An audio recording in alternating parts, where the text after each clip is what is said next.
예, 한판 브리핑 김수현 평론가와 함께하겠습니다. 어서 오십시오. 네, 반갑습니다. 자, 국민의힘 국민인재라는 명칭으로 영입인사 5명을 발표했네요. 네, 영입이 유력하다는 설이 돌았었던 이수정 교수, 구자룡 변호사가 포함이 됐고요.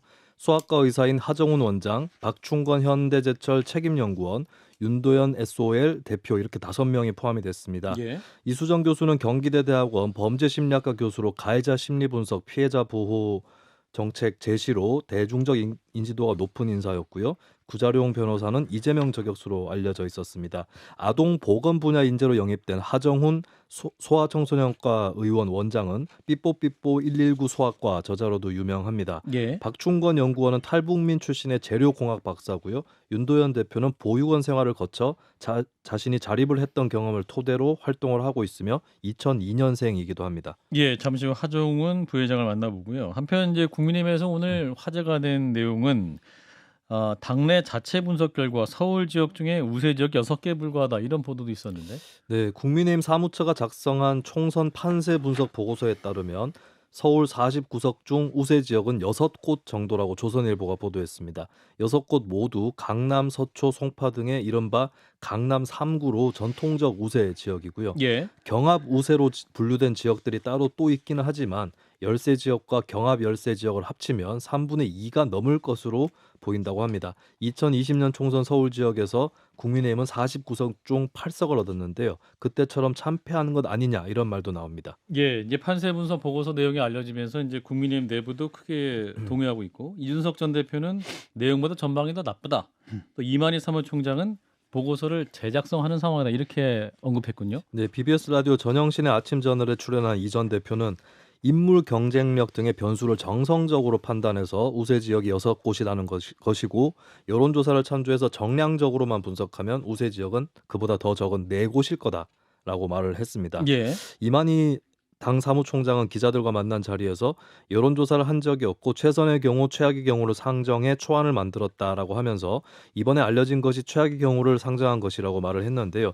별반 근거 없는 것으로 초안을 작성했기 때문에 지금 재작성하고 있다라고 밝히기도 했습니다. 예. 자, 일단 여기서 국민의힘 인재 영입 인사로 오늘 발표된 분 중 하나입니다. 이분은 100만 부 이상 팔린 육아 바이블 삐뽀삐뽀 119 소아과의 저자이시기도 합니다. 저도 샀었는데. 네, 하정훈 대한소아청소년 개원의사회 부회장 연결하겠습니다.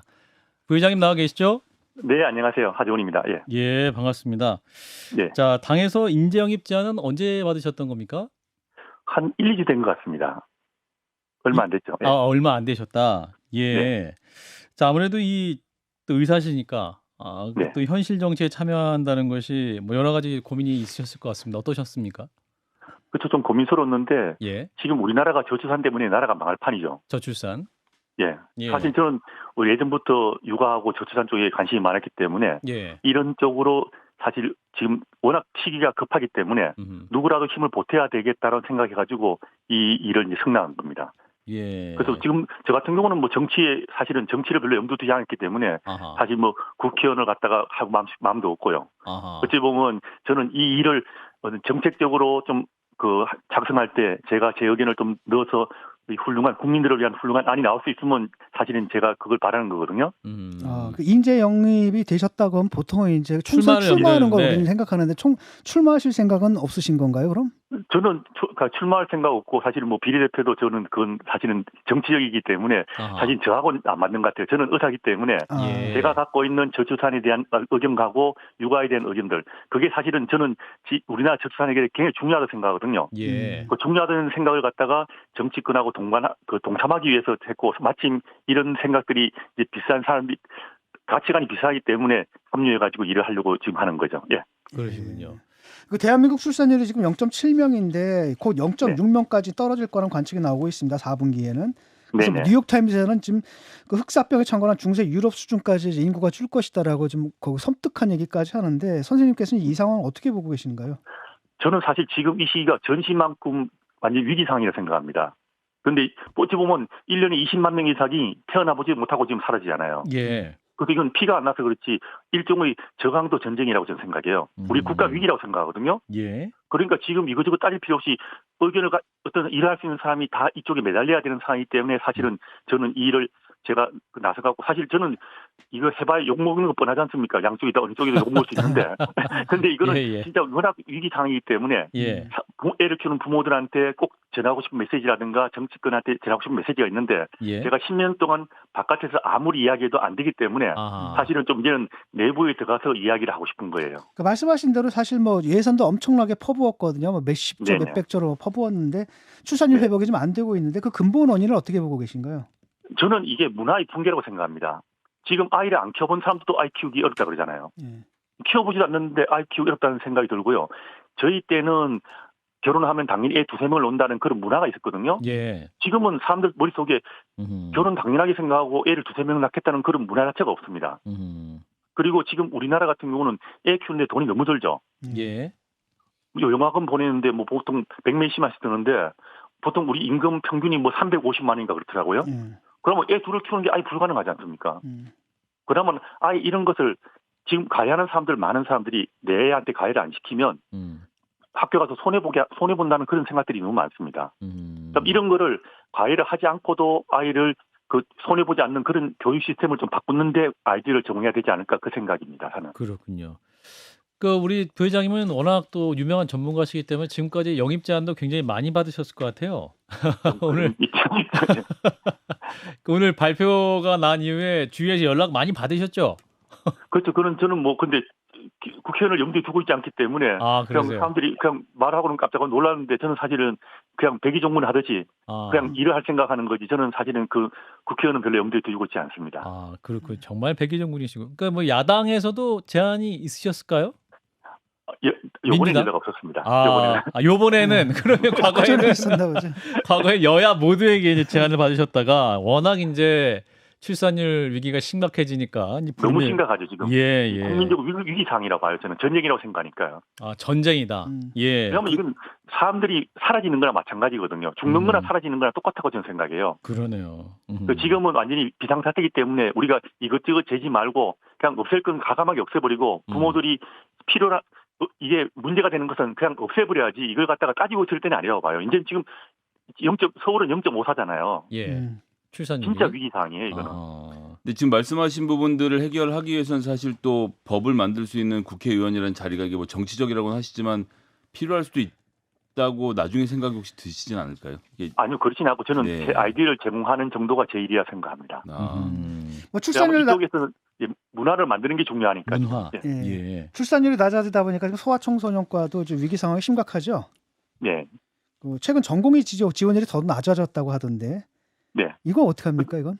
그런데 이거는 사실 저는 이 문제는 만약 제가 들어가더라도 저출산에 관련된 일만 할 생각이지 사실 이거를 저출산에 관련되지 않는 일은 별로 하고 싶은 마음 없고요. 물론 필요하긴 필요하죠. 그렇지만 이게 아마 저출산 문제를 해결하는데 핵심 중에 하나가 소아과가 포함될 거예요. 그러니까 거기에 관련된 것은 당연히 해야 될 거예요. 그렇지만 뭐 의사를 지원하기 위해서 뭘 새로 한다. 제가 거기 들어가는 하는 그건 안 날 것 같아요. 저는. 선생님 아까 잠깐 말씀하셨는데 이제 없앨 거는 빨리 없애고 이렇게 강화학과 강화자 이렇게 말씀하셨잖아요. 그러면 이제 가장 만약에 이제 정책 위반 아이디어를 내신다면 어떤 것을 가장 먼저 하시고 싶으십니까? 제일 먼저 할 것은요. 사실 이 교육제도에서 돈 안 드는 교육으로 가야 돼요. 돈 안 드는 교육. 우선 제일 먼저 선행교육 가치를 해가지고 지금 덕을 보고 있거든요. 어떤 사람들이. 선행. 그럼 학교에서도 선행한 애들을 갖다가 우대해요. 그렇죠. 잘했다 그러고 성적 잘 봤잖아요. 그런 걸 갖다 지금 우리가 없애주는 게 필요하고 애들이 초등학교 들어가기 전까지 마음껏 놀고도 애들이 갈 수 있게 교육 시스템을 좀 정비할 필요가 있지 않을까. 그것만 잘해도 돈이 안 든다는 느낌이 들면 애를 놓기가 쉽겠죠. 그리고 주위에서 애를 씻고 재밌게 키우는 모습을 보여줘야 돼요. 이건 문화는 보고 배우는 거거든요. 그런데 우리는 주위에서 맨날 힘든 건 보고 배우잖아요. 그리고 옛날에 저출산 대책하면서 맨날 애 키우기 힘드니까 뭘 지원하자. 근데 그 힘든 걸 왜 합니까? 안 키우고 말지. 그러니까 이게 이렇게 애를 키우는 문화를 복원하는 게 저는 필요하다 보고요. 지금 우리나라 국민들이 아이를 키울 때 둘 키울 수 없는 육아법, 애 한 명을 잘 키우는 육아법을 지금 사용하고 있어요. 그런데 아무리 좋은 육아법도 애 3-4명을 키울 수 없으면 국가적으로는 도입하면 안 돼요, 사실은. 그러면 나라가 망하지 않습니까? 그래서 애를 3-4명을 키울 수 있는 육아법, 애를 쉽게 키울 수 있는 문화, 그리고 애를 키우고 싶어하는 이 문화를 사람들한테 애를 키우고 싶다라는 느낌이 들게 해줘야 돼요. 우리가 애완동물 키울 때 지원 안 해도 키우지 않습니까? 알겠습니다. 똑같은 거예요. 그래서 애를 키우고 싶어하는 마음을 만들어주는 그런 것들이 자기 사회적 분위기를 만들어가야 되는데 우리는 지금 10몇 년 동안 계속 어렵다는 이야기를 자꾸 하고 있지 않습니까? 알겠습니다. 네, 부회장이 사실 앞으로 그걸 하고 싶은 거죠. 예. 하실 일이 굉장히 많아 보입니다. 나중에 그 스튜디오 한번 모시고 그 아이디어는 무엇인지 더 들어보도록 하겠습니다. 네, 말씀 고맙습니다. 네, 감사합니다. 네, 하정훈 대한소아청소년 개원의사회 부회장과의 말씀 나눠봤습니다. 자, 일단은 영입 인재 몇 면을 좀 보셨을 텐데 어떻게 보셨는지 진 교수님부터. 뭐 전체를 관통하는 컨셉이 있어 보이지는 않고요. 예. 그러니까 되게 두 부류인 것 같은데 하나는 자기 분야에서 어느 정도 성과를 내 가지고 미디어를 통해서 대중적 인지도가 높은 분들이 예. 있고 또 이수정 한 번은 교수. 이제 아주 어려운 상황서부터 자수성가형으로 커온 예. 이제 자기 스토리를 가진 인재들 이렇게 두 그룹으로 좀 분류가 되는 것 같아요. 예. 김 소장님은 국민 인재들 몇 면을 보시고 평가하신다면? 그러니까 뭐 이 개개인에 대해서 평가를 할 제가 깜냥도 아니고 잘 모르기 때문에 드릴 말씀이 있는 건 아닌데 사실 총선 과정에서 인재 영입은 굉장히 중요한 이벤트거든요. 그래서 특히나 초반에 우리는 이렇게 갈 것이다라는 의미에서 조금 그 뭐 소위 말하는 이제 화제가 될 만한 센세이셔널 할 만한 분들을 주로 영입하게 되는데 예. 이분들이 어쩌다는 게 아니라 그런 기조나 방향이나 혹은 또 화제성이라는 측면에서는 국민의힘이 인재 영입을 뭔가 타임테이블을 정해놓고 준비해서 이렇게 하려는 계획은 아니신 게 아닌가요? 그건 좀 급하게 발표한 느낌이 조금 있어서요. 예. 조금 더 지켜보겠습니다. 뭐 다른 당의 인재 영입 잘 되길 바라고요. 근데 약간 하여튼 현재로서는 무엇을 하고 싶어 하시는지는 잘 안 보이는 게 있네요. 자, 국민의힘 보고서 오늘 이제 서울에서 한 6곳 정도만 승리 가능할 것 같다는 보고서가 이제 나와서 큰 파문인데, 자, 김수진 평론가는 이 보고서 어떻게 보셨습니까? 이게 어떻게 나온 걸까요? 어떻게 나왔는지는 근데 지금 어느 정도 추정들이 나오고 있는 예. 게 이제 국민의힘에서도 인정을 하는 거는 뭐 우리가 스스로 여론조사를 하진 않았지만 언론에 그동안 나왔던 것을 토대로 해서 정리했을 수는 있다라고 하는 거고 뭐 최악의 상황을 가정했다라고도 하는데 뭐 그런 범위를 포함한다면 되게 의외의 조사는 아닐 수도 있다라고 생각이 듭니다. 조선일보 네. 기사잖아요. 그러니까 네. 조선일보에서 가끔 그런 거 하거든요. 그러니까 본능적으로 위기의식을 느껴요. 보수에 대해서. 그렇죠. 근데 보수가 지금 혁신에 실패했단 말이에요. 이렇게 가면 진다라는 걸 이제 느끼고 사실은 당내에서 쉬쉬하던 걸 갖다 이제 조선일보에서 먼저 선제적으로 터뜨려버린 이런 게 있고 그래서 아마도 조선일보 측에서는 이제 당내에서 혁신을 하라는 그 목소리를 좀 키우고 좀 혁신한 다음에 새신된 모습으로 총선에 임하라 이런 주문을 하는 것 같은데 제가 볼 때는 그게 객관적인 것 같거든요. 요번에 그 이해찬 전 대표가 그 전에도 뭐 20년 집권한다 그랬잖아요.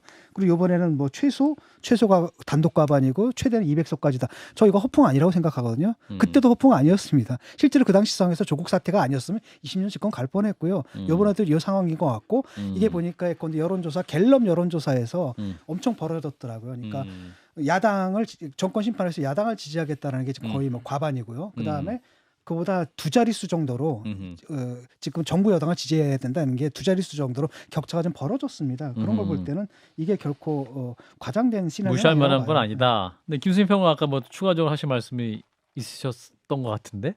예, 아, 예. 약간 기억이 안 나는데. 아, 기억이 안 납니까? 이제 죄송합니다. 근데 수도권 같은 경우는 이제 접전지가 예. 아무래도 많을 수 있기 때문에 예, 예. 과거에도 이제 여론조사하고 실제 판세하고 다르게 나타난다거나 이런 적들이 있기 때문에 이것도 이제 맥시멈 미니멈 좀 면밀하게 비교해 볼 필요는 있다. 이거는 좀 추가적으로 말씀드릴 수 있을 것 같습니다. 예. 자, 일단 국민의힘 얘기였고요. 자, 민주당 얘기를 해보겠습니다. 전략공천관리위원회라는 이름으로 위원회가 출범이 됐고 위원장에는 사선의 안규백 의원이 임명됐군요. 네, 민주당은 현역 의원이 불출마를 선언한 지역구나 전략 지역으로 평가받는 지역구에는 경선 없이 전략 공천을 할 방침입니다. 전략 선거구는 전체 20% 범위 이내에서 한정이 될 것으로 보이고요.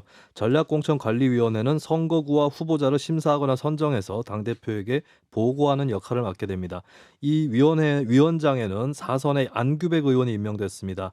안 의원은 정세균계로 알려져 있는데 정세균계가 최근에 개파적 움직임이 없었고 안 의원 개인의 행보까지 고려되면 사실상 무개파 아니냐 이런 분석이 많이 있습니다. 예. 안규백 의원은 임명 직후 페이스북에 글을 올려서 전략 선거구를 최소화한다라는 등의 기본 원칙들을 밝히기도 했습니다. 예.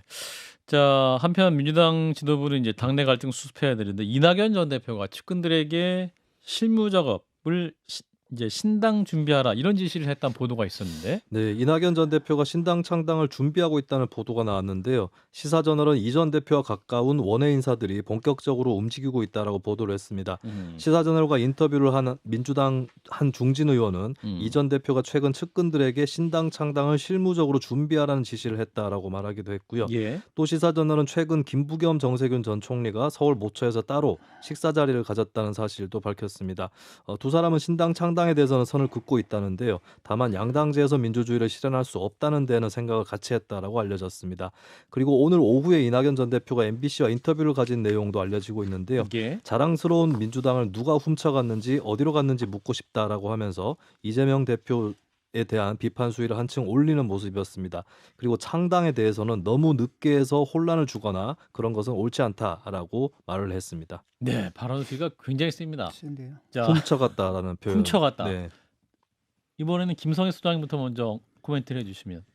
일단 안규백 의원은 4선이고 굉장히 중량감 있는 책임감 있게 일을 하는 데다가 지난번 대선 때 사무총장도 역임하는 등 입이 무겁고 실무에 능한 분이라서 예. 당대표와 함께 호흡을 맞출 사람이라서 뭐 임명한 것 같습니다. 그냥 예.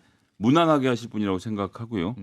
그다음에 이낙연 대표의 탈당은 뭐 기정사실이라고 보진 않습니다. 제가 지난번에도 말씀드렸습니다만 실무적인 검토를 하는 것과 실제로 탈당 결행 여부의 사이에는 굉장히 먼 강이 있고 지금 이 상태에서 수도권 선거에서 예를 들어서 이낙연 대표를 중심한 신당이 만들어져서 민주당 국민의힘과 뭐 겨루는 상황 이렇게는 잘 그림이 안 그려지거든요. 그럼 이제 호남 쪽으로 가서 만들 것이냐라고 했을 때는 이낙연 대표가 지금 호남에서 뭐 전폭적인 지지를 받아서 예전에 안철수 의원이 국민의당 모델처럼 지금 할 수 있는 상태도 아니라고 보기 때문에 예. 뭐 여기선 이재명 대표의 리더십을 잘 발휘해서 이 탈당의 분위기를 잘 누르고 비명계, 반명계를 잘 끌어안는 게 되게 중요한 게 되지 않겠냐 이렇게 보여집니다. 그러니까 진짜 신당 만들기 위한 지시는 아닌 것 같고. 저는 여전히 협상의 여지가 많이 남아 있고 할 수 있다고 봅니다. 진 교수님. 뭐 저도 그렇게 봅니다. 근데 이제 발언이 저는 세다라는 게 뭐 이재명 대표에 대한 발언이 센 게 아니라 이게 네. 센 거거든요. 너무 늦게 해서 혼란을 주거나 그런 것은 옳지 않다. 이런 것들은 상당히 어떻게 들리냐면 진짜로 신당을 창당할 것처럼 들리는 거죠. 민주당 어디 갔냐? 그래서 뭐라 그랬죠? 아직까지는 아니 그거는 사실 뭐 할 수 있다고 할 수 있는 보는데 말입니까? 아. 실제 무게가 실린 말은 이제 이런 말들이라는 거죠. 그러니까 바로 실행이 이루어질 수 있을 만큼 준비를 갖추는 게 필요하다라든지 이런 것들은 정말 행동에 관련된 말이거든요. 이게 예. 더 세다고 보고, 그러니까 아직까지는 그 선을 걸쳐놨는데 실제로는 민주당이 지금 거꾸로 가고 있지 않습니까? 당원 개정부터 하고 결국 이제 이재명 사당화돼서 친명 개딸들의 당으로 이제 변해갈 거란 말이죠. 예. 그 가운데에서 거기에 동의하지 못하는 사람들 같은 게 공천에서 대거 정리가 될 거라는 거죠. 예. 이들을 위해서 노예 방주 같은 걸 좀 마련해 놓는 것 같고 마지막 한 장은 아직 민주당에 발을 걸쳐 놓는 것 같아요. 아직까지는 그걸 놓고 이제 판단 중이다. 예, 최종 협상을 판단이다. 하겠죠, 이재명 대표하고. 네, 자 국민의힘과 민주당 상황이 심상치 않은 가운데 제3지대 움직임 또 활발해지고 있습니다. 정의당 내 신당파와 금태섭 전 의원 등의 그 세 번째 권력의 공동 창당에 나섰군요. 네, 새로운 선택 금태섭 창당위원장과 정의당 신당파 그룹의 세 번째 권력 조성주 공동운영위원장이 국회에서 기자회견을 열었습니다. 예. 합리적 진보와 개혁적 보수가 함께하는 정당을 표방하면서 공동으로 신당을 창당한다는 계획을 밝혔고요. 조성주 위원장은 윤석열 대통령의 신권위주의와 이재명 대표의 포퓰리즘에 맞서 힘을 모을 수 있어야 한다라고 밝혔습니다. 형식은 창당 요건을 갖춰놓은 새로운 선택이 오는 12월 17일 창당을 선포하는데 이때 세 번째 권력이 합류하는 것으로 그렇게 정리가 됐고요. 예. 한편 조성주 위원장, 류호정 의원과 달리 세 번째 권력 구성원이었던 장혜영 의원은 정의당 잔류를 택했습니다. 그리고 정의당이 오늘 두 가지의 입장 발표가 나왔는데요. 예. 김준우 비상대책위원장은 류호정, 조성주 두 분은 의원직 사퇴와 당적 정리를 신속하게 마무리해달라라고 요구를 했습니다. 그리고 정의당 당원 46,152명 중에서 표본 5,026명을 대상으로 한 여론조사 결과가 발표가 됐는데요. 예. 선거연합 대상에 대해서 이제 뭐 필요하면 100점 만점으로 해서 이 의견을 물은 것인데 예. 환산을 해보니까 선거연합 상대로서 노동당 72.1점, 녹색당 70.9점, 진보당 69.3점 등이 나왔고 새로운 선택의 경우는 46.6이 나왔습니다. 예. 자, 합리적 진보와 개혁적 보수가 함께하는 정당을 포방했습니다. 자, 평가해 주신다면 친 교수님부터. 사실은 아직까지는 그 이념 뭐랄까 철학적으로 좀 정리가 좀 안 된 것 같거든요. 예. 제가 볼 때는 왜냐하면 아직까지도 우리 사회는 진보 보수의 정체성 정치가 굉장히 강합니다.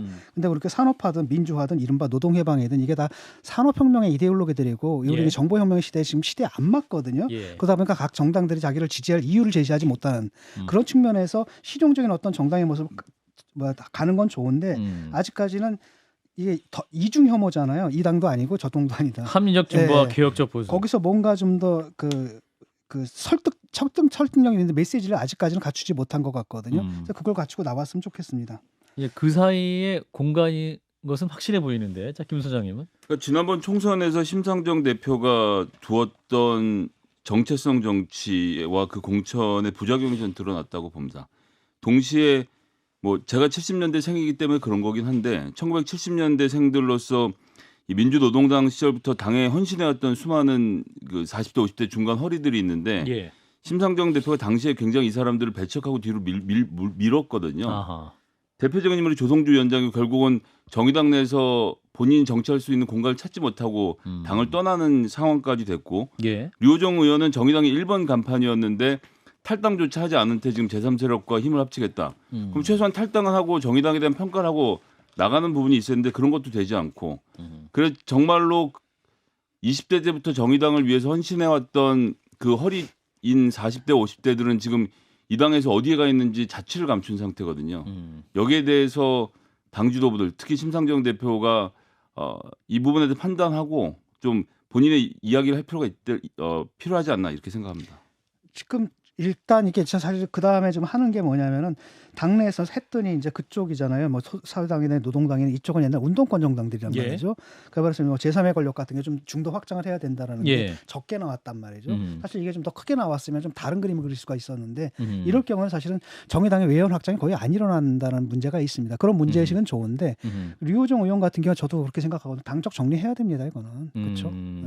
그래요. 그러니까 장혜영 의원처럼 당내에서 하려다가 안 됐으면은 선택해야 되거든요. 당 안에서 계속하든지 아니면 당 떠나서 바깥에서 하든지. 그런데 당에 남아 있으면서 바깥의 일을 한다는 건 제가 볼 때 모순인 것 같아요. 이거는 좀 깔끔하게 정리될 필요가 있습니다. 네, 자, 이 제3지대 움직임 더 파이가 커질까요, 김수민 평론가? 네, 파이가 커질 수는 있는데 지금 이제 당면한 문제는 오히려 거대 양당 바깥에 원래 붙어 있었던 쪽보다 이낙연 신당이든 이준석 신당이든 이쪽에 이제 거대한 파고가 밀려들고 있다. 여기에 오히려 파묻힐 위험이 있다는 첫 번째 고비가 있고, 그리고 두 번째는 만약에 이준석 신당과 이낙연 신당이 둘 다 등장을 했는데 따로 하기로 했다라고 한다면 이들은 또 어디를 선택해야 할 것인지 아니면 그대로 독자 노선으로 갈 것인지 제3지대도 거대 양당 체제야.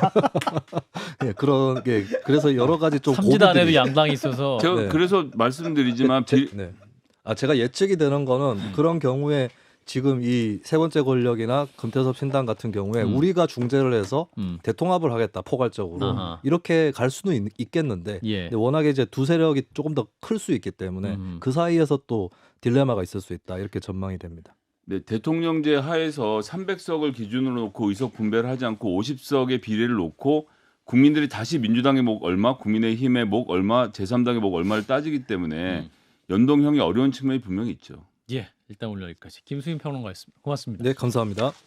좋아요. 구독, 알림 설정.